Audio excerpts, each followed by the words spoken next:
Hello, I'm Tim McDonald, and I am the founder of Share My Liver. And the best advice I ever got was from my mom. You have two ears and one mouth for a reason. So how young or old were you, Tim, when your mom said that? Were you a precocious kid like me where your mom probably tried to smack that in your head every day, or when did you hear that? I think I was probably like in my, uh, early double digit years, right before that, right around that time frame. It was, but I don't know why I remember it, but probably because she said it so often. That's awesome. So how have you used that, Tim? That's great advice though, right? One ear or two ears, one mouth. How have you used that? Well, I use it a lot because I always say, like, especially online, we hear this term lurkers in communities. And I always embrace the lurkers because I am one in a lot of communities. But that doesn't mean I'm not paying attention. It just means that I'm taking the time to actually listen to people more than I concern myself about them hearing me.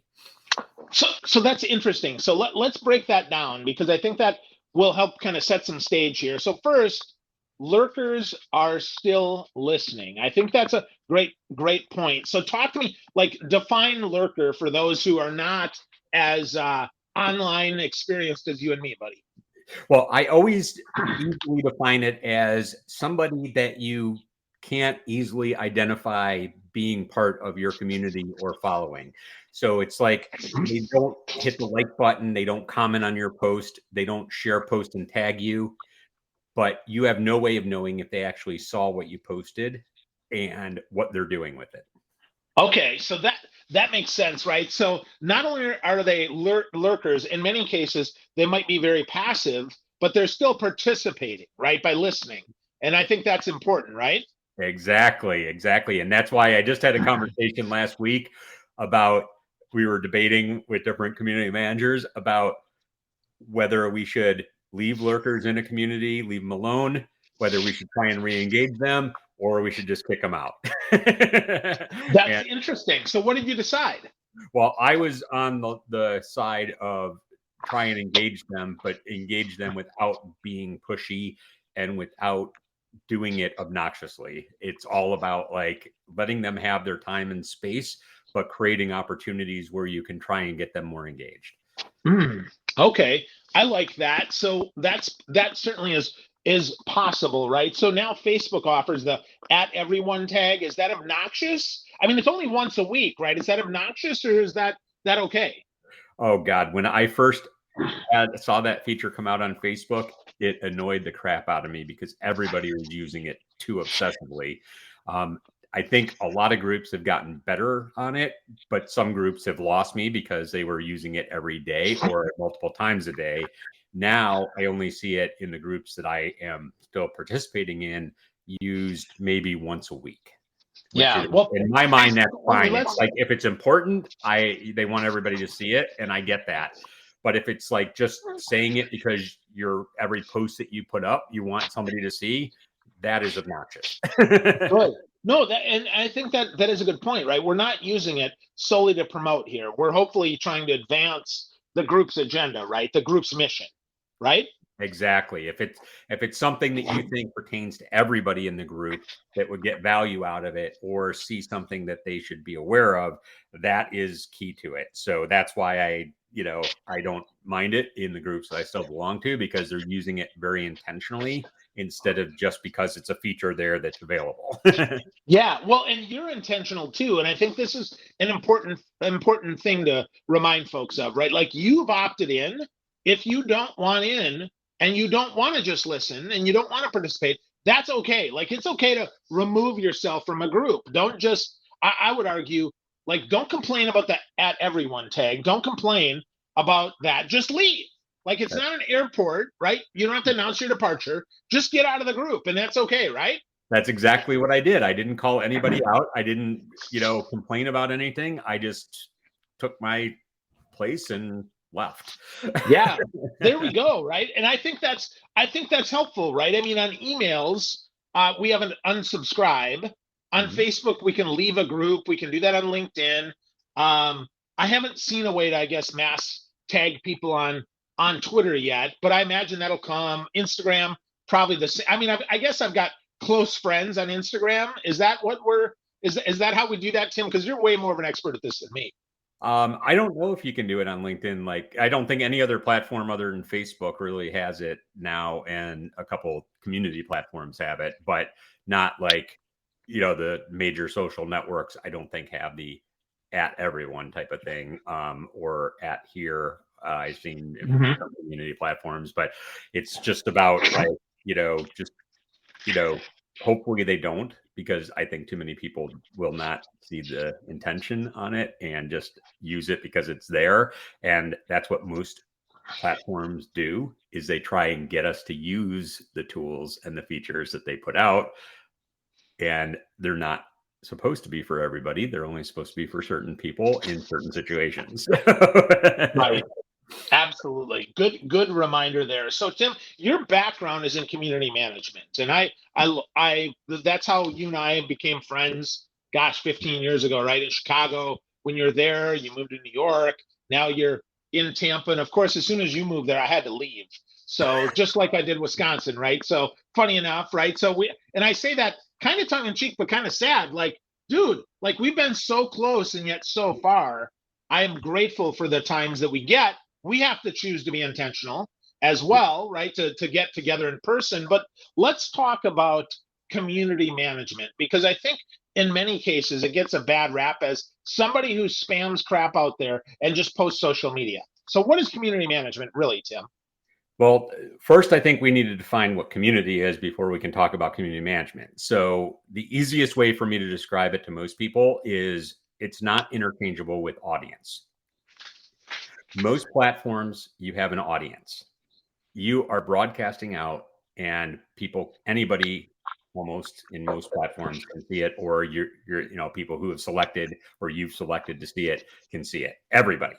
But it's not there to create anything more than you sharing what you want. And a community is, and I always say, so that's like one distinction. But the other distinction I say is like, imagine like a sports team, right? Or a music performer. They have concerts, they have games, right? Or matches. They have fans slash audience that comes and watches them when they're in that stadium. Now, your community members might be part of your audience too and go to those events. But the thing that they're doing that most people that are going to those stadiums are not doing is they connect and engage with each other in between the events going on. And they talk with each other and they promote the artist or the team as when nothing's happening. And that is your community. And usually what I say is community needs to have an exclusive space. So like, let's just say Facebook, right? I know you can select who your friends are, but let's say you have a page, right? Almost anybody can like, and you can kick people out, but it's open to anybody. There's no like really opt-in No thing games. other than you saying like, right? And that's about it. Community has some form of exclusivity. Now, that doesn't have to mean you need to give a drop of blood or hand over your firstborn child or anything like that. But what it does mean is that you need to kind of have a gate, that people know that they are doing something to let you open the gates for them to come in. And they can leave whenever they want, but they are there because they choose to be there, not because they're just there and you're there.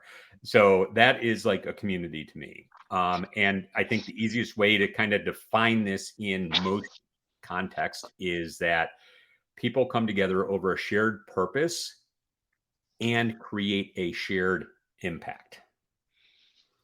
So a lot of times we do not see this anywhere else except in communities.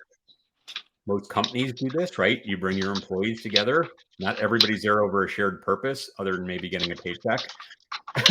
But your goal is to create a shared output, right? And so this is the difference between like community and employers or community and audiences is we're all coming together over a shared purpose, but creating a shared impact as well. And we all feel like we were part of creating that impact together, not just that you did it for me or somebody else did it and I was just watching on the sideline. Wow. So that's interesting, right? So I like your distinction of audience is not community. And then just because you bought a ticket doesn't mean that you're community. It doesn't mean that you're not, to be clear, right? So you go from audience, I was going to say little a, to community with a little c, then it grows up into like capital C community, Yeah. right? And that's where your shared purpose and shared impact goes in. Am I tracking with you, buddy? You're pretty much there. I'm kind of chuckling when you said the capital C, because I just posted on LinkedIn a couple of weeks ago that my phone, I must be in community for too long because my phone now capitalizes the C in community automatically for me.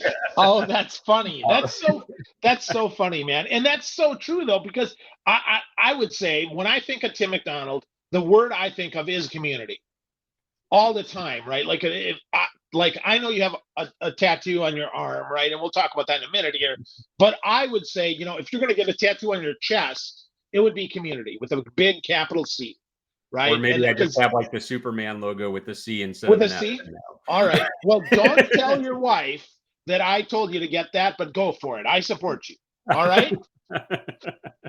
So funny, man. So because we've been friends a long time, and I've seen, I've watched you in community. I've been part of some of the communities and watched from afar other ones. I've been a little C community member, right? Because if you invite me, I'm probably, yeah. Well, I'm gonna at least show up, right? I'm probably gonna show up. And with that, but I've watched the shift, Tim, from the time you got to Tampa, and I know that you've transformed, man.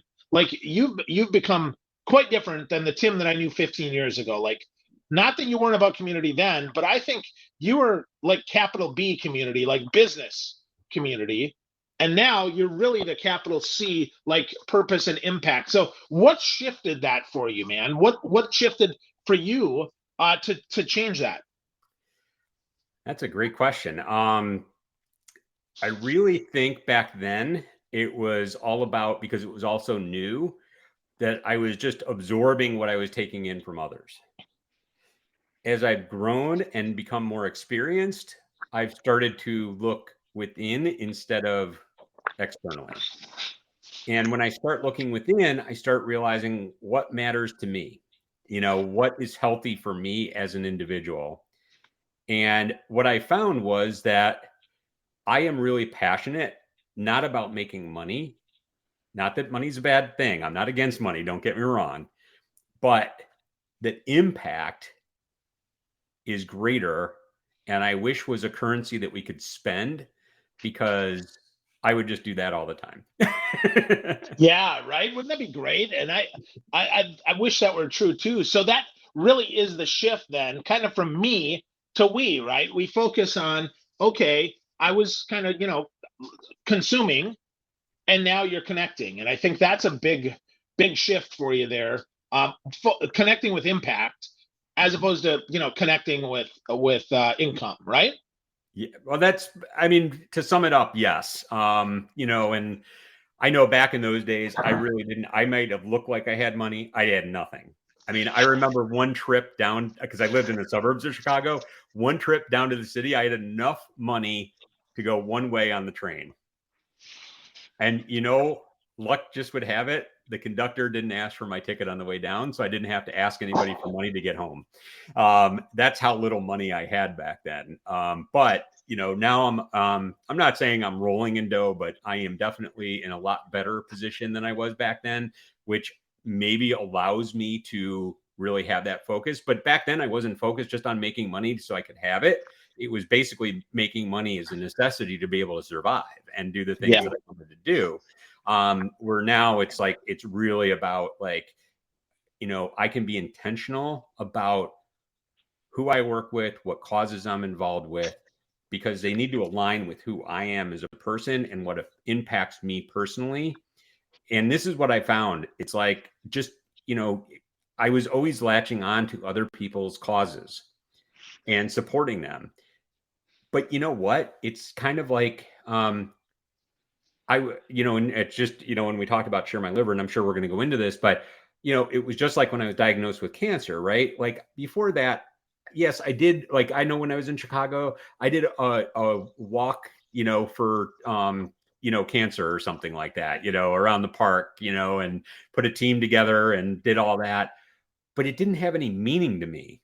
It was just doing something good, that I knew was good, but it didn't mean anything. I didn't have an attachment to it. Being diagnosed with cancer now, I am like, and it's not just cancer, it's colorectal cancer, colon cancer, right? And that's what I have. That's what I'm passionate about. That's what I want to see change. I don't want to see other people have to go through the same thing that I'm going through. Why I have my shirt on, get shit done, get screened, is because I want to create awareness so people are getting screened for colon cancer so they don't have to get colon cancer, which means they don't have to go through chemo. They don't have to get surgery. They don't have to get radiation, immunotherapy, whatever it is. You don't have to go through everything that I'm going through and so many other people like me are going through. But I couldn't have done that with the same intensity and the same level of impact with the people around me that are experiencing the same type of disease that I am if I didn't have it. Yeah. Yeah. Well, again, right. You go from little m meaning, there's a meaning, to a capital M meaning. And now there's right. That's kind of meaning, right? So that's all about. But with that, Tim, let's let's talk about that, and we'll get to the sharing your liver part first. First of all, we're wearing blue today to support that colorectal cancer and finding a cure. Let's be clear. I changed my shirt right before I came on because it's important to me, because you're important to me, and I want you to know that, Tim. That matters to me, buddy. And I took a strong arm selfie right before we got on, so I'll post that too, right? So we'll get there, man. I think that's important. So with that, right, let's get personal. You've got cancer, buddy, and you're kicking its ass. It's not kicking your ass, but you still need a liver. So talk to me about Tim's liver and how that went for you, man. Because I know that's it makes me sad, but I'd love for you to talk about that. Well, about a year ago, I became kind of given the green light to go ahead and start searching for a donor, because colorectal cancer patients that have metastasis to your liver, which is what I have, otherwise you wouldn't need a liver transplant if you just had it in your colon still. But but since I had it in my colon or in my liver, and it was all over, I really wasn't eligible for a lot of these other treatments. So just to put the context into why I'm looking for a liver transplant, it was really the only option for me that could provide me a chance to rid my body of cancer entirely and live a longer life. That's why I pursued it. But to be a donor, to get a donor, you need to find your own living donor. And if you're not aware and you're hearing this, your liver regenerates itself in about 8 to 10 weeks.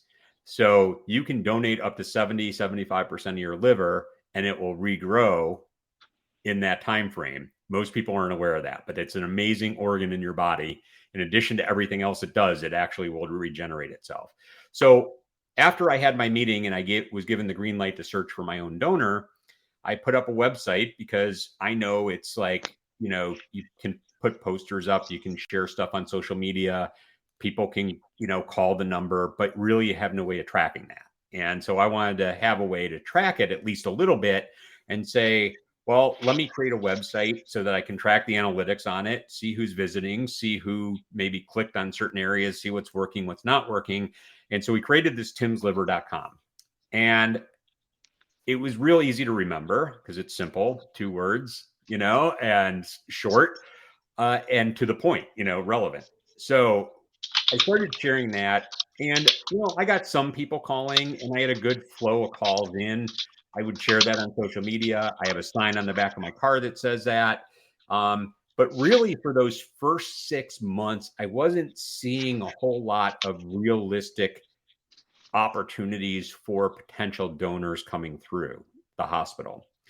And it made me think, but the other thing that occurred to me during that 6 months, right, was that all these other donors that had tried to become donors for people before me that got liver transplants that had metastasized cancer, they were telling me there was 5 to 7 people that got tested and didn't qualify for whatever reason. Maybe it wasn't the right blood type. Maybe it wasn't the right volume of liver, because your liver regenerates to the size that it was. So I can't take a liver from too big of a person or too short of a person, right? I need the right volume of liver. But all these different criteria. And so I started thinking, I'm like, there's 5 to 7 people that are trying to help somebody that weren't able to help somebody, but are still willing to help somebody else. What happens to those people? Where do they go?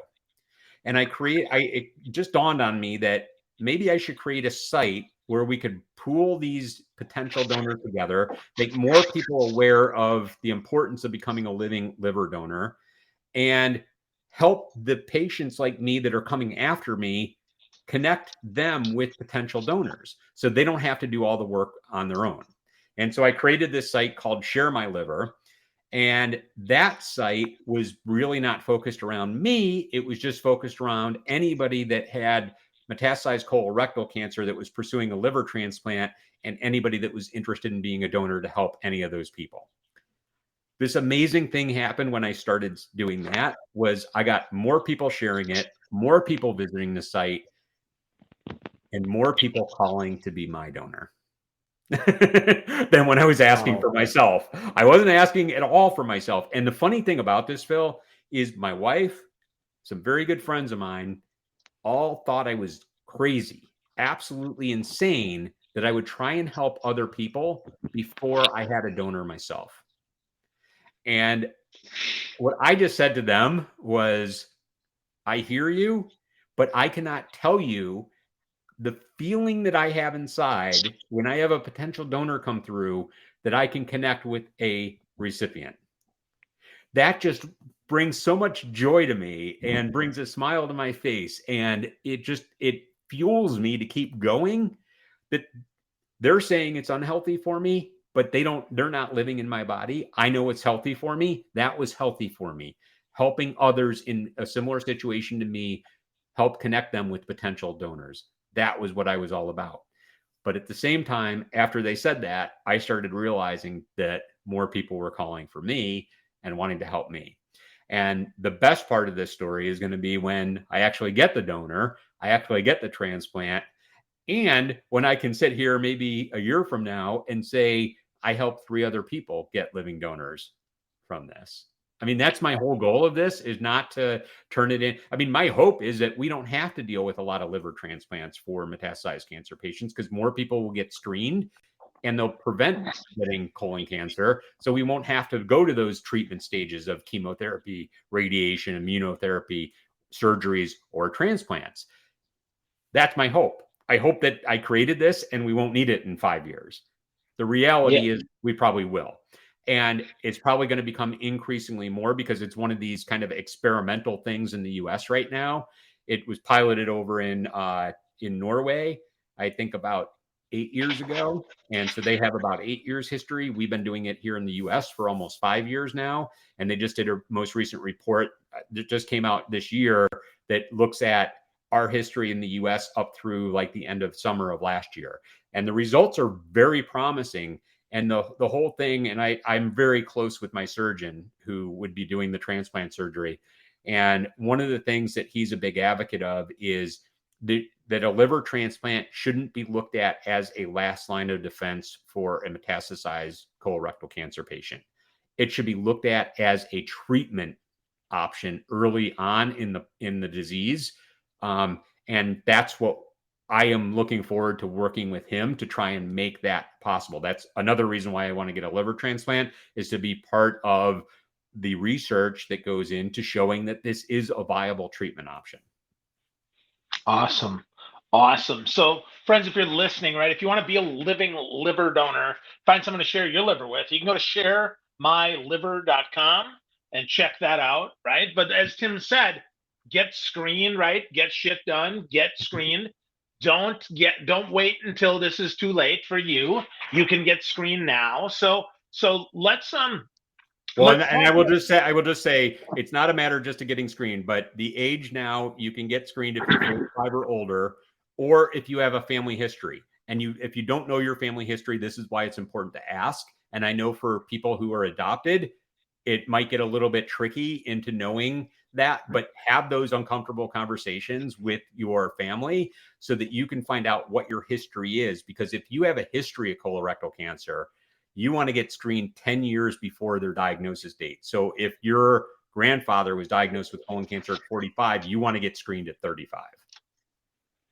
Yeah, no, that's an awesome point. That's super important. So I'm gonna repeat that, right. 10 years before diagnosis. Yep. 10 years. Okay. So get uncomfortable, ask the uncomfortable questions, find out before it's too late, right? Like make that happen. I think that's really, really important. So Tim, have you built a big community yet around Share My Liver? How's this working, man? It's growing. I mean, I'm doing it. Well, there's a couple things, right? Like I work full time. I go through chemo currently. My energy levels and just not what it was. One, from getting old, but two, especially from the chemo. But the reality is that I don't work on this 8 hours a day. It is something. It's a passion project of mine.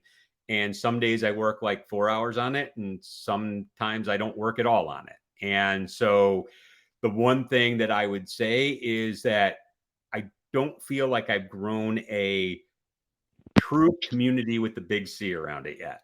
But I think we're in the starting stages of the small C in bringing together people. Anybody that's gotten a liver transplant that's a metastasized cancer patient is all on board with what I'm doing. They think it's a wonderful idea. They help promote it. They share it. They want to tell their donors that donated to them. They want them to share their stories. So, we're starting to see people come together around that. And I'm in another group that is specific to people that have colon cancer that had it metastasized to their liver that are looking at liver transplants. And so the people in that group, whenever I see somebody post that they're having their meeting, they're having their donor meeting, I always encourage them to sign up on our site. Let's get their information. And if I have a potential donor, I'll try and have them call on their behalf. There's a lot of privacy laws, and I can't go into actually connecting the people directly together, but I can go into having that potential donor call on behalf of that person directly to the medical center that's doing the transplant. Awesome. Well, lots of good that you can do there, right? At sharemyliver.com, folks can get involved, get educated. I know you've got a lot of great resources there, Tim. So with that, right, that whole transition, right, from me to we has never been more clear to me than with the transition from Tim's liver to Share My Liver. Yes. And I love how much joy that gives you, because I watch you light up, man. When you talk about Share My Liver, it just lights you up. And for those listening that have a family member that are thinking, well, why doesn't Tim, why doesn't my spouse, why doesn't my loved one, why don't they focus on themselves and get better? Tim is proof that moving from me to we and focusing on the big C community of helping others helps you. And I think that's so interesting. So give folks a chance to help you, right? So first, if you are suffering from metastasized colon cancer and it's moved to your liver, like go to sharemyliver.com, right? Like get involved with that and raise your hand, because people can't help you if they don't know. So that might be uncomfortable for some that are listening, right? If you're a big time introvert, you're like, I don't like to put the focus on me. I would still argue that it would help you a lot more than you realize just to get involved and to share this. What do you think, Tim? I was going to say, if you're an introvert, if you don't like putting things out there, I actually have somebody that I've worked with who was doing it for their partner and they didn't want it shared anywhere. And for their donor call, you're supposed to invite all your family and friends. And she was like, I can't do it because, and I told her privately, I just said, if you want, I'll show up on that call. I will become his biggest champion if he's comfortable with that. Now, he wasn't comfortable with it, so I respected his wishes and didn't do it. But what I'm saying to anybody out there is, if you just don't feel comfortable talking about yourself, sharing your story with the world, tell your story to me. I'll share it with the world. I have other people that will share it with the world. And you don't have to feel like you're doing it. And I think that's the beautiful part about this is, ultimately my goal for this would be that anybody that's looking for a liver transplant that's a metastasized cancer patient, if you come to Share My Liver, the ultimate goal would be that you just put in your information. I'm not saying you don't need to do any work. You still need to do a little bit of the work, but we would have enough donors. We would have enough resources on there where you could come here and get everything you need without having to do anything else on your own. That's my goal, obviously, in the long run, because it's all about like finding your donor, but it's also about navigating the insurance. It's also about navigating, to be a candidate for a liver transplant. There's a lot of criteria that goes into that. It's not just as simple as you have cancer in your liver. It's the type of genetic makeup of your cancer.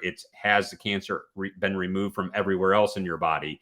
How have you responded to the treatment you've been getting up to this point? There's a lot of factors involved there. So, but if you qualify and you want to learn more, we want to be the resource for you. And if we don't have what you're looking for, this is how we're going to grow it, is just to get the information that you're looking for, find it, and then put it up there for others. That's how we grow the community, is by understanding that whole 2 ears and 1 mouth for a reason. We listen to what people are asking for, and then we can tell them, because we listened, we're able to provide this. I love that, Tim. I love that. Well, my hope today is that we've magnified this issue and helped magnify the impact of sharemyliver.com. I know there's a lot there, Tim. A lot of people can get going. I'd recommend folks get started. Just go to sharemyliver.com. Just check it out. See, maybe it impacts you. Maybe it impacts a loved one. Maybe you don't even know if it impacts someone, but take a look. Give it a share. Like, just share the website out like, hey, here's something that might help somebody else. Magnify that impact. You, as a listener, as a viewer, you can help move this from me to we, and you can have a bigger impact. So, Tim McDonald, my friend, I appreciate you. I love you, and I can't wait for you to get a liver, my friend. Well, thank you so much, Phil. And I so appreciate you wearing blue, doing the strong arm selfie. That all just helps create awareness. And obviously the main goal here is to get people screened, because early detection is a way that you treat this and cure it, Absolutely. So real quick here, strong arm selfie. If you use that hashtag strong arm selfie, share it on Twitter, Instagram, just take a selfie, right? Yep. Do that. And then share the picture. And you get what, $1 to colorectal? What's the dollar for? Fight Colorectal Cancer gets $1 donated to them. Fight Colorectal Cancer, I'm an ambassador for them. I don't get paid by them, but I'm an ambassador for them.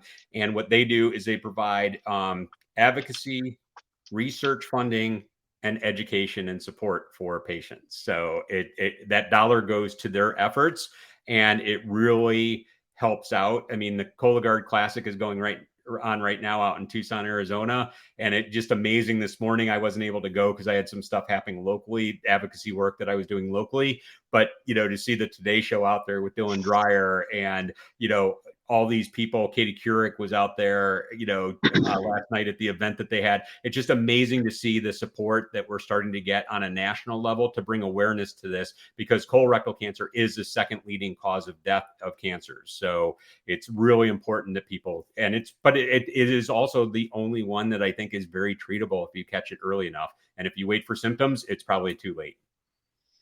Wow.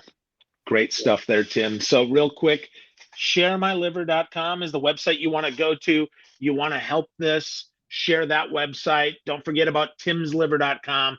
And last but not least, you want to do an easy impact, take a strong arm selfie and share that out. Make a difference, friends. Move from me to we. Tim McDonald, it's a joy. Thanks, buddy. Thank you.